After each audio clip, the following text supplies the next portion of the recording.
రాబోతుంది సార్. ఇంతకు ముందున్న పాలిటిక్స్ వేరు, ఇప్పుడు మారబోయే పాలిటిక్స్ వేరు. ఆయన దీన్ని చేసి చూపించారు.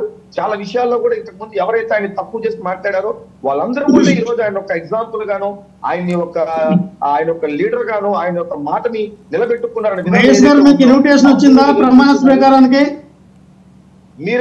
మీరు అన్నట్టు ఏదైతే ఇప్పుడు ఆ 30,000 ప్రమాణ స్వీకారానికి మీకు ఇన్విటేషన్ వచ్చిందా మహేష్ గారు? వచ్చింది సార్, వచ్చింది. ఓకే, పర్లేదు, వెళ్ళండి, మాట్లాడండి. వచ్చిందండి. నాకు కొంచెం హెల్త్ ఇష్యూ, నాకు కొంచెం బ్యాక్ పెయిన్ వల్ల నేను ఆ 6 అవర్స్ మాకు జర్నీ చేయాల్సి కాబట్టి నేను వెళ్ళలేదు. ఓకే అండి. మాకు అంటే మీరు ఎందుకు ఆ ప్రశ్న అడిగారంటే మేబీ మొన్నటి వరకు మిమ్మల్ని వాడుకున్నారు, ఇప్పుడు ఇంక మీరు ఎలా ఉంటారో ఏమో అన్న పాయింట్ ఆఫ్ వ్యూలో మీరు ఏమన్నా రైస్ చేస్తారేమో నాకు తెలియదు. కానీ ఇన్విటేషన్స్ అలాంటివి వచ్చింది, అందరికి కూడా ఇన్విటేషన్స్ వచ్చింది. మాకు కావాల్సిన ప్రాసెస్ కూడా మాకు ఒక్కొక్క నియోజకవర్గానికి కిందకి కేటాయించడం జరిగింది. వెళ్తున్న వాళ్ళు వెళ్ళారు, కొంతమంది కూడా వెళ్ళారు సార్. సో థ్యాంక్ యూ మీరు అది అడిగినందుకు. సో మా వాసుదేవన్ సార్ గారు, నేను ఈ డిబేట్ ద్వారా ఏం చెప్పాలనుకున్నాను సార్, మీరు లాస్ట్ గవర్నమెంట్ లో కూడా చాలా సార్లు ప్రభుత్వానికి మీరు చురకలు అంటిస్తూ మాట్లాడతారు. అంటే చురకలు అనుకోకుండా దాని కానీ ఎక్కడో ఒక సలహానో లేకపోతే ఇది ఎక్కడో ఒక వార్నింగ్ బెల్ గా కానీ పాజిటివ్ గా తీసుకున్నట్టయితే అట్లీస్ట్ మీరు వేసిన చురకల్లో కనీసం 50% ఇది చురక కాదురా మనకు సలహాని తీసుకుని ఉంటే నాకు తెలిసి ఈ రోజు వైఎస్ఆర్సీపీ పార్టీకి ఇలాంటి పరిస్థితి వచ్చిండేది కాదు.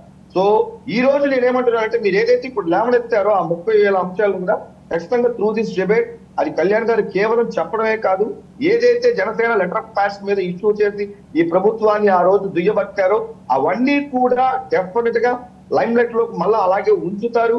దానికి పరిష్కార మార్గాలు ఖచ్చితంగా మీరు చూస్తారు. ఎందుకంటే ఇది రెగ్యులర్ మోడ్ ఆఫ్ పాలిటిక్స్ మాత్రం ఇంకా ఆంధ్ర రాష్ట్రంలో ఖచ్చితంగా జరగదు సార్. మీరు చూసినట్టయితే ఈ రోజు అన్ని సామాజిక వర్గాలకు కూడా చాలా మందికి మంచి పదవులు కూడా ఇవ్వడం జరిగింది. లాస్ట్ టైం కూడా సామాజిక వర్గాల వారిగా పదవులు ఇచ్చినప్పటికీ కూడా బట్ ఎవ్రీథింగ్ పవర్ సెంట్రిక్ గా ఒక 3-4 వ్యక్తుల చేతిలో మాత్రమే ఉండిపోయింది. ఈ రోజు అలా ఉండడానికి కుదరదు.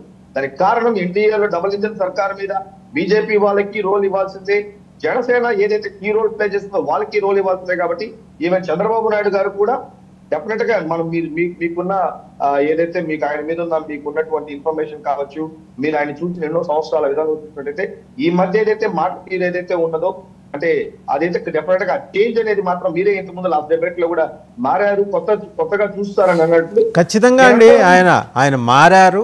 ఆ మార్పుని మీరు చూస్తారు.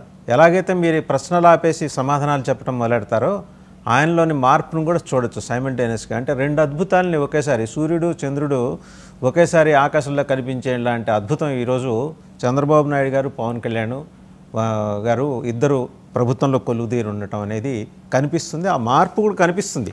Let us hope so. ఎందుకంటే మనం పాజిటివ్గానే ఆలోచించాలి. పాజిటివ్ వైబ్స్ ఉన్నప్పుడే మనం డెవలప్మెంట్ని ఎక్స్పీరియన్స్ కాగలం.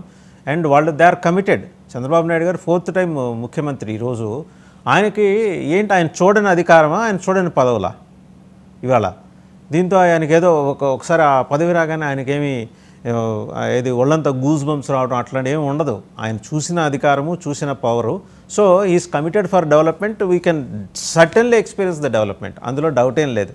ఆయన ఒకవేళ చిన్న చితగా ఏమన్నా పొరపాటు జరుగుంటే ఆయన సరిదిద్దుకోవడానికి ఆయన ఒక సీజన్డ్ పాలిటీషియన్ అండి. గ్రౌండ్ నుంచి వచ్చారు, ఆయనకు తెలుసు.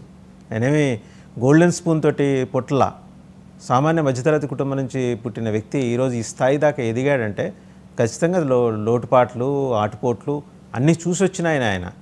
So we have to expect certainly. మనం మళ్ళీ మీ దగ్గరకు వస్తే ఈ లోపల రేగిడి లక్ష్మణరావు గారికి బోల్డ్ అని సందేహాలతో అక్కడ కూర్చున్నారు. మీ ఇద్దరిని ఏదో అడగాలని, ఆయన దగ్గరికి కూడా వెళ్దాం. సో మనకి లక్ష్మణ్ గారు, భగవద్గీతలో అర్జున విషాద యోగం, కర్మయోగం 2 ఉంటాయి. జగన్మోహన్ గారి గీతలో ఆ 2 లేవు. ఎందుకంటే కర్మయోగం గురించి చదువుకుంటే తర్వాత వచ్చే విషాదయోగం ఏంటో తెలుస్తుంది. మనం ఏం చేశాము, ఎందుకు ఇలా అయింది అని మనం రివ్యూ చేసుకుందాము, ఇలాంటి ఆలోచనలే లేవు. అంటే మనంతా ఫార్వర్డ్ థింకింగే. వెనకాల అంటే ఫార్వర్డ్ థింకింగ్ అంటే నేను పాజిటివ్ టోన్లో చెప్పట్లా. వెనకాల ఏం జరిగింది, ఎందుకు ఇలా ఉన్నాం ఇవాళ అనే ఒక సమీక్ష జరగల. ఎవరో 2-3 పవర్ సెంటర్స్ని పెట్టుకొని వెనకటి చంద్రబాబు నాయుడు గారు చేసిన పొరపాటే ఈయన కొంచెం ఎక్కువ ఆ పొరపాటు జరిగేట్టుగా. చంద్రబాబు నాయుడు గారి దగ్గర 3 దర్శనాలు ఉంటాయి. ధర్మదర్శనం, అలాగే